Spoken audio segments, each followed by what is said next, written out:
Salam à tous, Baruch Hashem. Donc, on commence la Torah numéro 20 du Likutei Moharan, une Torah qui est un petit peu dense au début, Bat Hashem. Et donc, on est dans le troisième chapitre du Sefer d'Itzniuta. On a vu que Rabbeinu, on a dit que la Torah numéro Bet du Likutei Moharan, c'était le deuxième chapitre du Sefer d'Itzniuta. Dans la Torah 19, on avait vu le chapitre 1. Et donc là, la Torah 20 va nous expliquer le troisième chapitre du Sefer d'Itzniuta, qui est en réalité une partie du Zohar où Rabbi Shimon Bar Yochai, qui nous dit le Harizal, au nom du Matok Midevaj dans le Zohar, nous dit que le Harizal disait que Rabbi Shimon Bar Yochai c'était un nitzot, une étincelle d'un Neshama de Moshe Rabbeinu.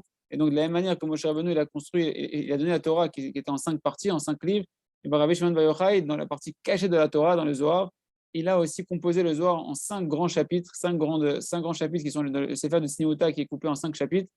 Chacun, on va dire, on regarde un Sefer de la Torah dévoilée.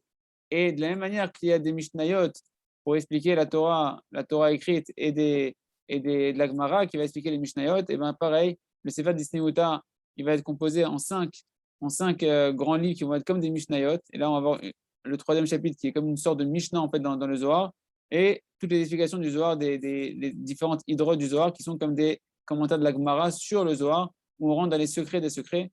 Et en réalité, il nous dit le Harizal et tous les grands commentateurs du Zohar que Rabbi Shimon Bar Yochai il a caché dans ces cinq grands chapitres du Sefer d'Isneuta tous les grands secrets de la Kabbalah, la majorité de toute la Kabbalah est cachée dedans.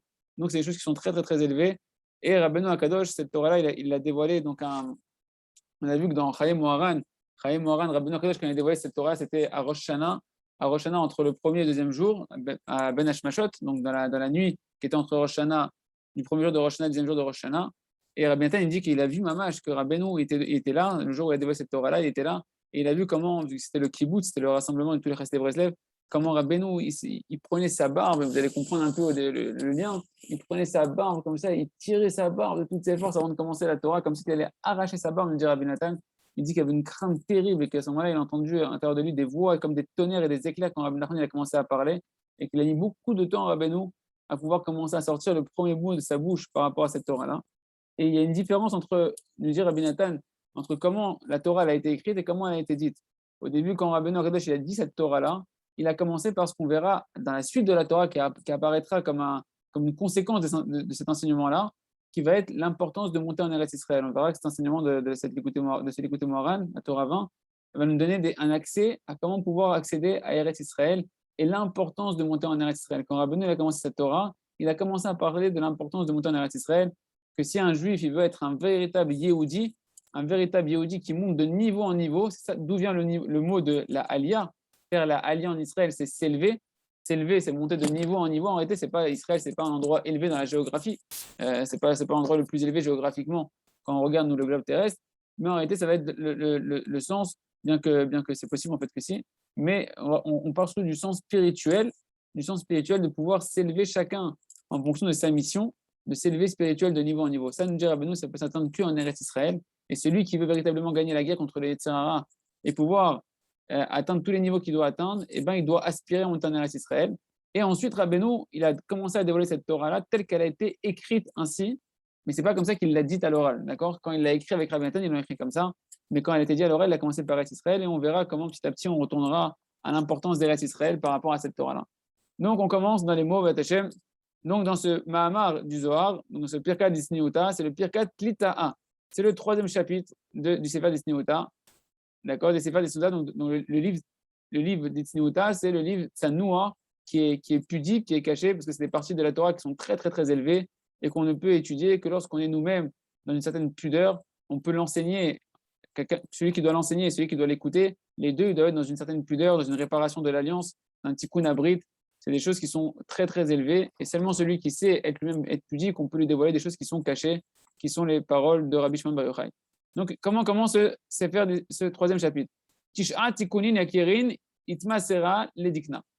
Il y a neuf tikkunim yakirin, neuf grands tikkunim qui vont être des midot, des attributs de miséricorde à Kadosh Baruch Hu, qui ont été transmises à propos de la barbe. Dikna, c'est la barbe. Alors, de comprendre qu'en réalité, une petite introduction, dans le niveau de Hatzilut, dans le monde de Hatzilut, il y a il y a 5 grands niveaux spirituels, 5 grands visages spirituels qu'on appelle, on avait déjà vu ça une première fois dans la Torah 19, on appelle ça Arechanpin qui va représenter le Keter, la couronne. Il va y avoir Abba et Ima qui représentent Chorma et Bina. Il va y avoir le Zeheranpin, le petit visage, qui lui va représenter en réalité toutes les sphirotes qui sont de Chesed, Gvura, Tiferet, Netzar, Od et Sod. Et il y aura Nukva qui sera Malchut. Or, nous dit ici, c'est un peu technique, c'est l'image du Zohar, mais c'est important pour comprendre un petit peu juste ce qui est marqué ici, qu'en réalité, dans le Arechanpin, donc dans le niveau le plus élevé du Olam HaAtzilut, là-bas, en réalité, Akadosh Baruch Hu, il a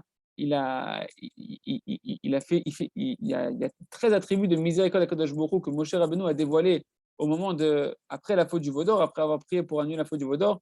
Moshe a mérité de faire dévoiler les 13 attributs de miséricorde d'Hachem qu'on dit à chaque fois qu'on fait le vidouille, qui sont Vayavor Hachem et Banav, quand on dit Hachem, Kel Rachum Vechanoun, Erech Apayim, Rav Chesed Vehemet, Nosé Chesed Lafim, Nosé Avon, Nafesha Vechatav Naked, tous ces 13 attributs de miséricorde, ils brillent dans le niveau élevé qui sont le Arechanpin du Olam HaAtzilut. D'accord?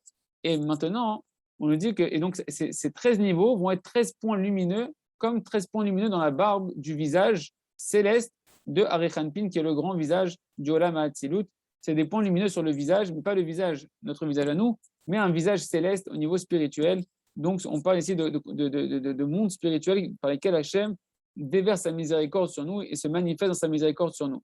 Et maintenant, cette barbe-là, ce zakan qui représente la miséricorde d'Hachem dans le niveau de Arechanpin de Hatzilut, eh ben, il y a une transmission qui va se faire avec, c'est ce qui est marqué ici, Tisha Tikunin Yakirin, Masra et Dikna, 9 mesures de miséricorde vont être transmises, cette fois-ci, au Zeheranpin, donc c'est le niveau où il y a Chesed, Gvura, Tiferet, Netzar, Od, Yesod, du monde de la Hatzilut, de Zeheranpin, du petit visage. Et là-bas, ça ne va plus être les mêmes attributs de miséricorde qu'on connaît, qu'on a cités, ça va être d'autres, ça va être ceux que Moshe a dévoilés auprès d'Hachem après la faute des explorateurs.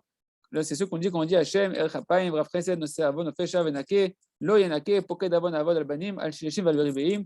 Là-bas, il y a 9 compositions de midot de miséricorde à Kadosh Baruch Hu. Et c'est ces 9 lumières de miséricorde, nous dit le Zohar, qui ont été transmises donc depuis Arechanpin à Zeheranpin dans le monde de la Hatzilut. C'est assez mystique, mais c'est juste pour comprendre un tout petit peu ce qui était marqué ici. Et donc, en fait, là, ce qu'on va voir, c'est la description du visage, une description des points de la barbe sur le visage, et qui sont en fait ces attributs de miséricorde à Kadosh Baruch Hu qui ont été transmis justement au petit visage qu'on appelle Zeheranpin du monde de la Hatzilut. Et donc, on va les voir ensemble un à un. Donc, il nous dit, premier, le Zohar continue, il dit Eilaha veikara ishtekach ve'ugnazaya yakira. Toute chose qui est très cachée et qui n'a pas été dévoilée, c'est parce qu'en réalité se trouve à l'intérieur de ça des choses très précieuses, très élevées, des trésors que l'on va cacher. Pourquoi on nous dit ça? Pourquoi on nous dit ça, Rabbi Shimon Bar Yochai? Parce que la barbe, là, ici on est en train de faire référence à 13 points lumineux dans la barbe, ou ici plutôt à 9 points lumineux dans la barbe, dans une sorte de barbe céleste, d'accord? Et en réalité, dans la Torah, à chaque fois qu'on a parlé d'Akadosh Baruch Hu au niveau corporel, quand on a donné des images du visage d'Hachem, on a parlé des yeux d'Hachem, on va voir dans la Torah apparaître les oreilles d'Hachem, on va voir apparaître le nez d'Hachem dans certains versets de la Torah, mais la barbe d'Hachem, ça n'apparaît jamais. Shlomo HaMelech aussi dans Shir HaShirim, quand il donne des allusions, des images physiques entre le Ham Israël et Akadosh Baruch Hu, il ne parlera jamais de la barbe, même s'il parlera des joues, il ne parlera pas de la barbe. Donc c'est ce que nous dit ici le Zohar. Tout ce qui est quelque chose qui est caché, qui n'a pas été dévoilé, c'est-à-dire qu'on n'a pas parlé de la barbe d'Hachem, c'est quelque chose qui est resté caché dans les textes, et bien c'est parce que c'est quelque chose de très très très élevé, de très précieux, et c'est en l'occurrence ici on parle d'une miséricorde d'Hachem très élevée et très précieuse. Donc, Nimin al Nimin, Mikame Pitra de Unien Adresha de Puma. Donc là on va voir déjà le premier tikkun, on a dit il y a 9 tikkunim, d'accord, dans la barbe. Le premier tikkun, c'est en réalité, c'est ce qui va les poils qui vont venir sur les poils, les cheveux qui vont venir sur les poils, qui vont aller du lobe de l'oreille, enfin là où il y a l'orifice de l'oreille, jusqu'à l'angle de la bouche. D'accord? Nimin al nimin, mikame pitra deonin, adresha des puma, donc jusqu'aux tous les poils qui se trouvent ici en réalité. D'accord? Mais ce n'est pas sur l'homme, c'est au niveau spirituel et ça représente le premier tikkun, le premier des 9 tikkuns. C'est un peu technique, accrochez-vous, après ça sera un peu plus light, un peu plus compréhensible. Ensuite, nous dit le Rabbi Shimon Bar Yochai. Mais Recha, Haile Recha, Achora. Ensuite, il va avoir les poils qui vont être autour de la bouche, qui vont aller d'un côté de la bouche, d'une extrémité de la bouche à l'autre extrémité de la bouche, les Recha, Achora, jusqu'au deuxième côté. Donc, c'est-à-dire tous les poils qui vont entourer la bouche, la moustache et l'espèce de petit bout qui est ici, les poils qui sont juste en dessous. Ça va être le deuxième tikkun. Et je t'ai mitrot dren nugvin, araha malia, della et trazia. Et on va trouver entre les deux orifices du nez, on va trouver un petit passage, un petit chemin ici, qui est vide normalement, où il n'y a pas forcément des cheveux, mais des fois il est recouvert par des cheveux, et du coup, on ne le voit plus. Ça représente le troisième tikkun des midot de Mizakot Kadosh Baruch Hu, que nous dévoile Rabbi Shimon Bar Yochai. Ensuite, il nous dit in itrafian mehai gisa ou mehai gisa. On va avoir ensuite l'endroit où les joues elles sont recouvertes de poils à droite et à gauche. Beho itrazan tapuchin sumakin kevarda.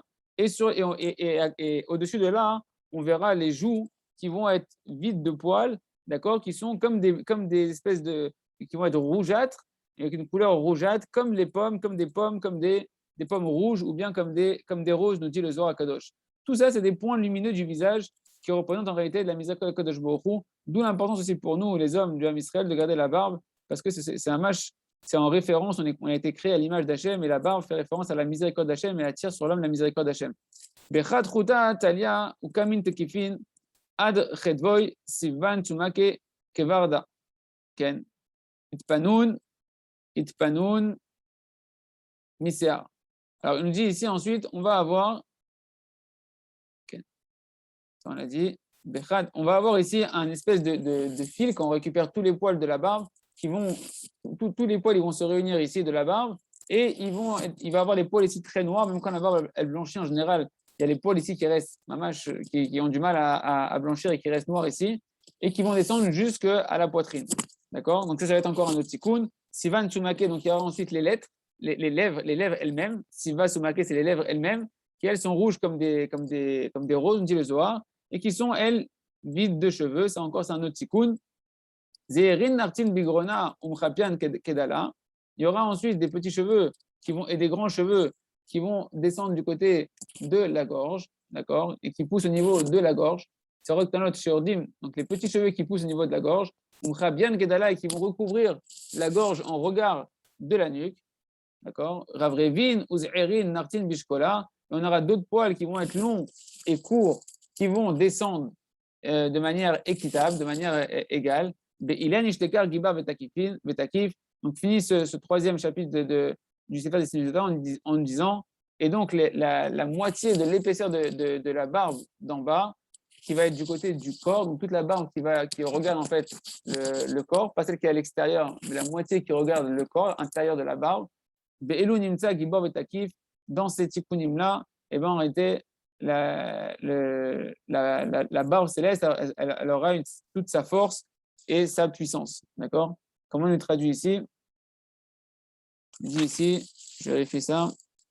Il nous dit avec ces 9 tikkunim-là, qui sont donc ces 9 points lumineux du visage de Zeher Anpin, du petit visage du monde de la Hatzilut, ainsi il prend toute sa force et sa puissance.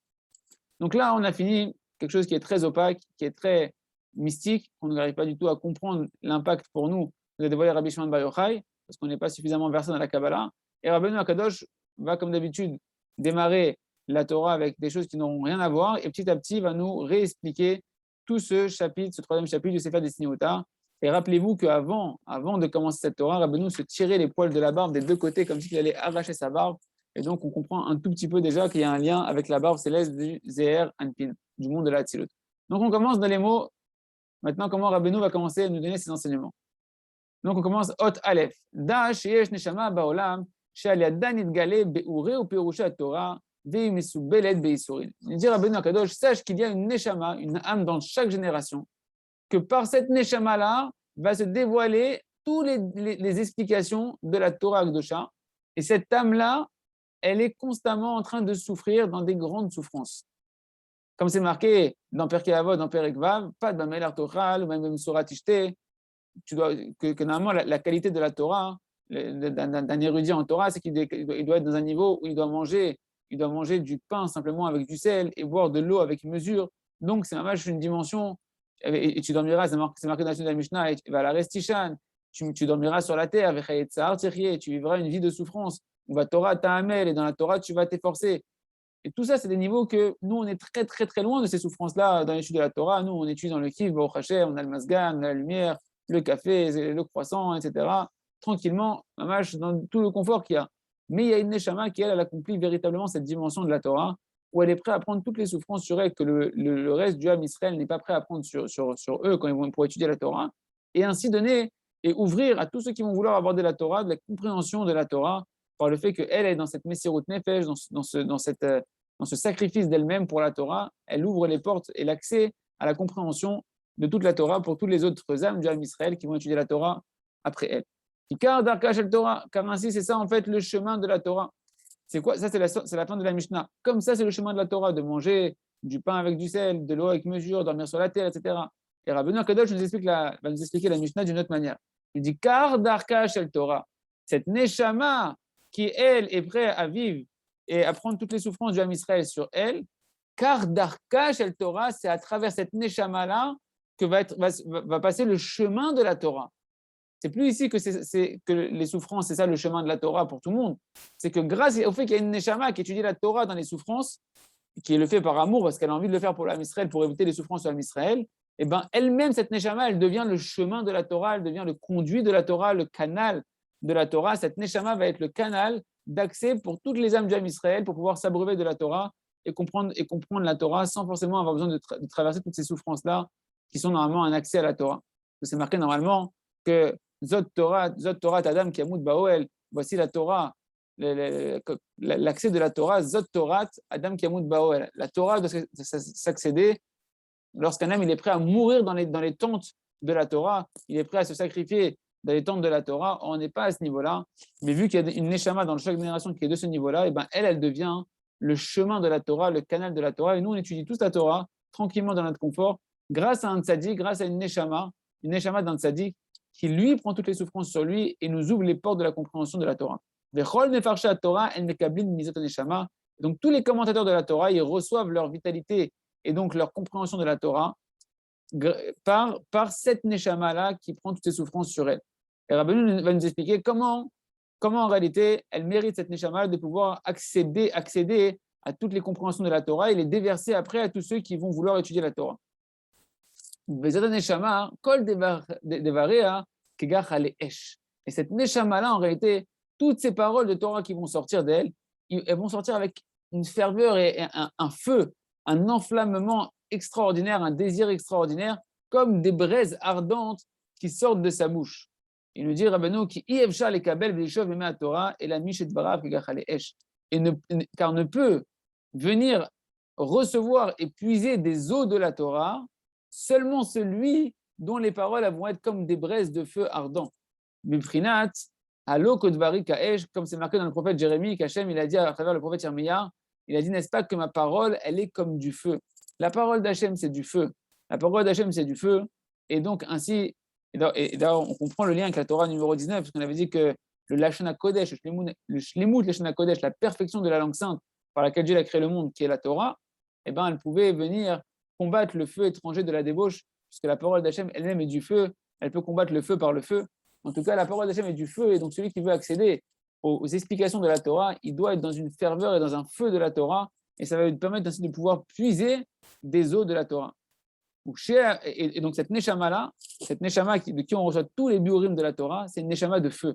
C'est une neshama de feu ardente, comme Rabbeinu Akadosh, du feu mamash, du feu qui lui permet d'être dans le feu d'Hachem, dans la parole de feu d'Hachem, et de pouvoir accéder à toute la Torah, et de donner après à ceux qui vont chercher à étudier la Torah avec ferveur, avec feu aussi, de pouvoir puiser en elle les compréhensions de la Torah. Je dis, Rabbeinu continue, Rabbeinu Akadosh, il nous dit, et quand cette neshama, elle tombe de cette dimension qui est la sienne, c'est-à-dire qu'elle tombe de la dimension que la parole d'Hachem c'est du feu, qu'elle commence à refroidir son ardeur. Alors il y a deux explications. Soit que Mamash, elle chute de son niveau, et qu'elle n'est plus dans la dimension d'être enflammée dans le service divin et dans les paroles de Torah constamment, ou soit plutôt la deuxième explication qui va être que quand arrive le moment que cette neshama, elle doit partir de ce monde-là, que c'est son zman, qu'elle a fini sa mission sur Terre, alors à ce moment-là, eh ben, automatiquement, sa nature va commencer à perdre son essence, elle va perdre son essence de feu, elle va se refroidir, Et donc ces paroles ne seront plus comme des braises ardentes, ou et ces paroles elles vont se refroidir, si on peut dire ainsi. À ce moment-là, alors cette neshama de laquelle on puise toutes les explications de la Torah va quitter son corps et partir de ce monde-là. Donc chez Nistaleket, et donc, lorsqu'elle se retire de ce corps et qu'elle part de ce monde-là, alors partent avec elle toutes les explications de la Torah qui provenaient d'elle-même. Parce qu'on a dit que c'était elle qui devenait le chemin de la Torah, le canal de la Torah pour tous les étudiants en Torah et ceux qui veulent expliquer et comprendre la Torah.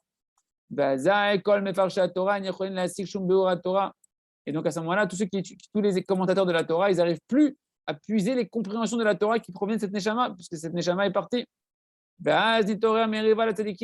Et c'est la cause du fait que va se réveiller après des disputes et des discordes et des marloquettes entre les tzadikim. Pourquoi il y a des marloquettes dans le monde? C'est parce que justement, les explications de la Torah ne sont plus claires, elles sont loin de la portée de chacun, et donc il y a des controverses sur la manière de comprendre le message véritable de la Torah, qui a bi'ur ou terutz al kushot umrivot. Parce que l'explication, c'est elle qui est la réponse à toutes les questions, aux interrogations et aux disputes dans l'étude de la Torah qu'il peut y avoir dans la compréhension des textes. Quand on a des explications, c'est clair, tout le monde accepte. Mais s'il n'y a pas d'explication, alors la discorde et les divergences d'opinion apparaissent.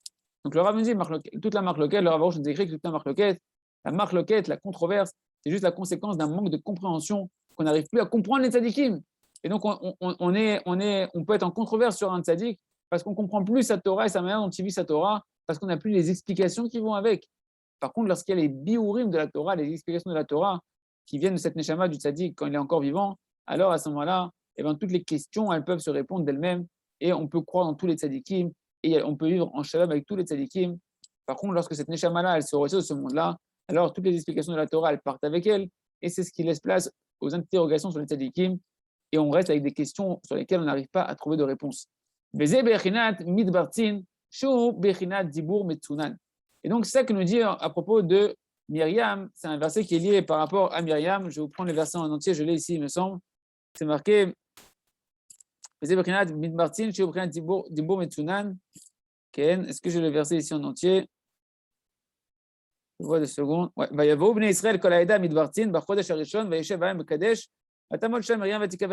c'est un verset justement qui nous parle de la mort de Myriam. C'est pour ça que je voulais vous ramener le verset en entier. Je ne crois pas que le Rav ici l'a ramené. Donc là, j'ai un autre sefer où il a ramené le verset en entier. Il y a marqué que les bénis d'Israël, ils sont venus, toute l'assemblée d'Israël, ils sont venus à Midbar Tzin, dans le désert de Tzin, dans le premier mois. Et là-bas, le peuple s'est assis à Kadesh. Et là-bas est morte Myriam et elle a été enterrée là-bas. Or, Myriam ici, Rabbeinu Kadosh est en train de nous faire allusion que ce n'était pas Moshe Rabbeinu. Nous, on pense que c'était Moshe Rabbeinu, la Neshama de feu, duquel toutes les explications de la Torah venaient. Non. La Neshama, à l'époque du désert, de laquelle toutes les explications de la Torah, elles jaillissaient, c'est la Neshama de Myriam Anevia, la sœur de Moshe. La sœur de Moshe. C'est pour ça qu'on appelle, on avait grâce à Myriam, le Be'er Myriam, le puits d'eau de Myriam. Or, ce puits d'eau, c'est ce qu'on appelle Be'er Maim Chaim, un puits d'eau de vie, un puits d'eau de Torah, duquel on venait puiser de sa Neshama à Myriam, de la ferveur, du feu qu'il y avait dans la Neshama de Myriam. Et bien, même Moshe Rabbeinu, il venait puiser de là-bas les explications de la Torah. Or là, on nous parle de la mort de Myriam pour nous parler de la mort. Midbar Tzin, c'est l'endroit où ils se sont trouvés au désert de Tzin. Le nom de l'endroit, il vient faire référence à tout ce qu'on est en train d'expliquer, que lorsque Myriam Hatzadek et Anevia, elle est partie de ce monde-là, quand cette âme de feu, que toutes ces paroles elles sont comme des braises ardentes, elle est partie de ce monde-là et donc elle s'est refroidie de sa dimension. C'est ça qui est marqué ici, c'était le Midbar Tzin. Midbar, c'est l'un du mot Prinat Dibur, nous dit Rabbeinu. Chez Prinat Dibur, c'est la notion de la parole, des paroles de Torah. Et Tzin, ça vient du mot Metsunan, que se sont refroidies. Les paroles de la Torah qui sortaient de la Neshama de Myriam se sont refroidies par le fait qu'elle devait partir de ce monde-là. Et donc, lorsqu'elle s'est retirée de ce monde-là, chez Sham Meta Myriam, que c'est là-bas qu'elle est morte Myriam, à Midbar Tzin, dans le désert de Tzin, lorsque la parole s'est refroidie, d'accord? À ce moment-là, sont partis avec elle les explications de la Torah. Sont partis avec elle le Be'er Myriam, a disparu le puits d'eau de vie de Myriam, il n'y avait plus le puits d'eau jaillissante dans le désert, c'est-à-dire qu'il n'y avait plus ces explications de la Torah qui jaillissaient dans les Neshama de Myriam. Continue Rabbeinu, il dit, c'est pour ça qu'elle s'appelait aussi Myriam. Pourquoi on l'appelait Myriam? Myriam, on renferme dans son nom la notion de mérirut, d'amertume, c'est la même racine. Et mar, mar c'est amer. Amer en hébreu se dit mar, ça vient du mot Myriam. Myriam vient du mot mar, amertume, parce qu'elle était constamment dans des souffrances. C'est une neshama Myriam. On dit, il y a des chazal qui disent qu'elle était cholanine, qu'elle était constamment malade Myriam. Pourquoi elle était constamment malade? Parce qu'elle était dans la dimension de cette neshama qui prend sur elle toutes les souffrances, cette neshama qui est dans le feu de la Torah et qui est prête à prendre sur elle les souffrances pour pouvoir que le Ham Israël puisse étudier la Torah dans le confort et comprendre la Torah sans devoir passer par toute l'amertume qui va avec. Effectivement, c'est marqué que essentiellement la Torah orale est très amère.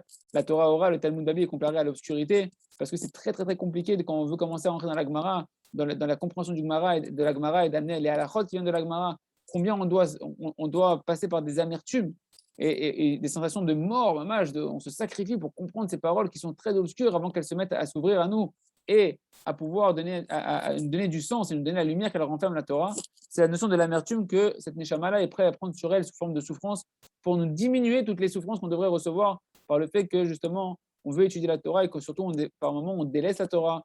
C'est marqué Oi, la briotte, miel bonash el Torah, malheur aux créatures de la honte qui font à la Torah, que nous on délaisse la Torah et la vie du monde éternel qui est représentée par la Torah. Pour les plaisirs de ce monde-là, on devrait recevoir des souffrances terribles, de Shalom, d'abandonner la Torah, de ne pas être 24 heures sur 24 en train d'étudier la Torah, d'essayer d'accomplir la Torah. Et cette Neshama, elle vient et à la fois les souffrances qu'on devrait recevoir par le manque de Torah que l'on fait et les souffrances qu'on devrait avoir lorsqu'on voudrait étudier la Torah pour comprendre la Torah, cette Neshama, elle se sacrifie pour l'âme Israël, par amour pour l'âme Israël, par amour pour la Torah, par amour pour Hachem, elle prend sur elle toutes sortes de souffrances et de maladies et par le fait qu'elle est complètement dans le feu d'Hachem, dans le feu de la Torah, elle nous donne accès par ses souffrances et son sacrifice d'elle-même, elle nous donne accès à nous de pouvoir rentrer dans la Torah sans avoir à subir toutes ces souffrances-là, que Dieu nous en préserve.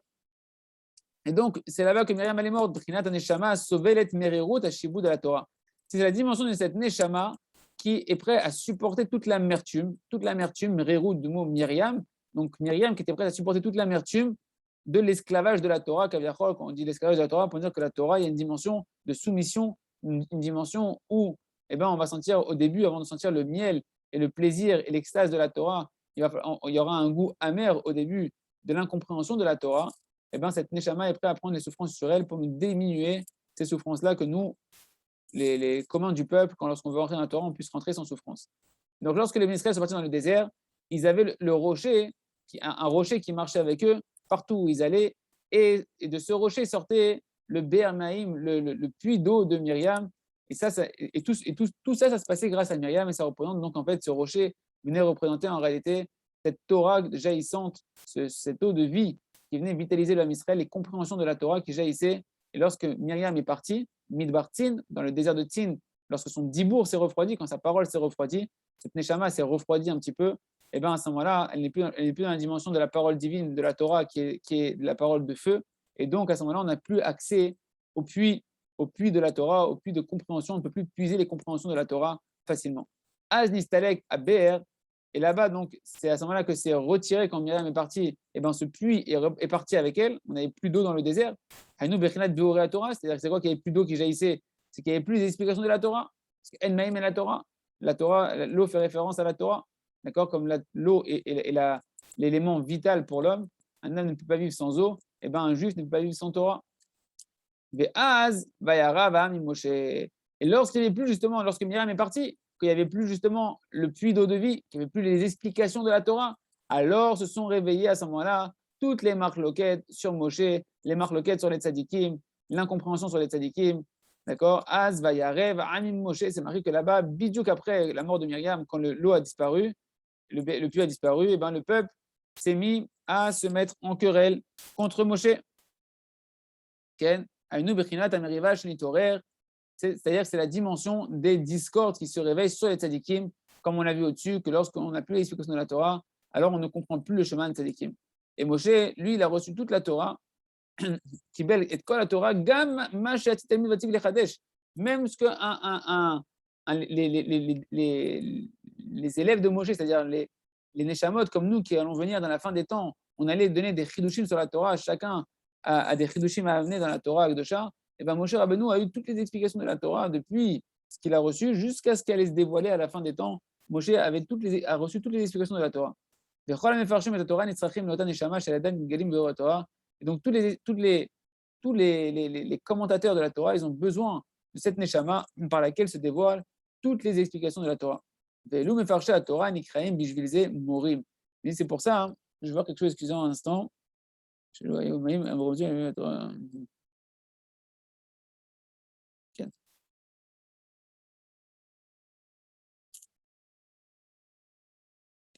Donc il dit ici, c'est pour ça que les commentateurs de la Torah, ceux qui veulent comprendre la Torah, qui étudient la Torah, qui veulent comprendre la Torah, ils sont appelés morim. Un morim, ça peut être moré, un enseignant, ou morim, ça peut être quoi? Morim, ça peut être ceux qui se rebellent, d'accord? Mechamad shemekablim et beure à Torah, parce qu'ils vont recevoir leurs explications de la Torah par cette Neshama-là, qui s'appelle du nom de Myriam. Toutes les explications de la Torah, de qui la reçoivent? De la Neshama qui est dans la dimension de Myriam, celle qui est prête à prendre toutes les souffrances sur elle-même, cette Neshama, cette fameuse Neshama-là. Donc c'est pour ça qu'ils s'appellent des Morim, des enseignants, des Morim au nom de Myriam, parce qu'ils reçoivent la Torah de la Neshama, qui est la dimension de Myriam. Les Gam, Od nous explique le Rav, on peut comprendre un peu rouge pourquoi. Hein. C'est que ces commentateurs de la Torah, ils sont appelés au nom de Morim. Hem Morim et Moreem. Parce que aussi, les enseignants, ils vont enseigner à leur maître. Comme c'est marqué, comme c'est marqué dans la Gemara, dans Masechet Ta'anin, page 7, Amar Rabbi Hanina, Rabbi Hanina dit, j'ai appris beaucoup de mes maîtres et de mes amis, ou mes chavera, yoter mes rabotai, mais j'ai appris de mes élèves, de mes amis, encore plus que de mes maîtres. Ou mi talmidai, la mati yoter mi kulai, et de mes élèves, j'ai appris encore plus que tout le monde. Donc, je dis Rabbi Hanina dans la Gemara, j'ai appris beaucoup de mes enseignants. Et j'ai encore un plus appris de mes amis. Mais de qui j'ai appris le plus, c'est de mes élèves. Et c'est ça que les morim, les enseignants, on les appelle morim parce que aussi ils vont enseigner à leur maître en tant qu'élèves, ils vont aiguiser l'esprit de leur maître, ils vont aiguiser les connaissances de leur maître. Vezeh shamar lahem Moshe, shim'una hamorim.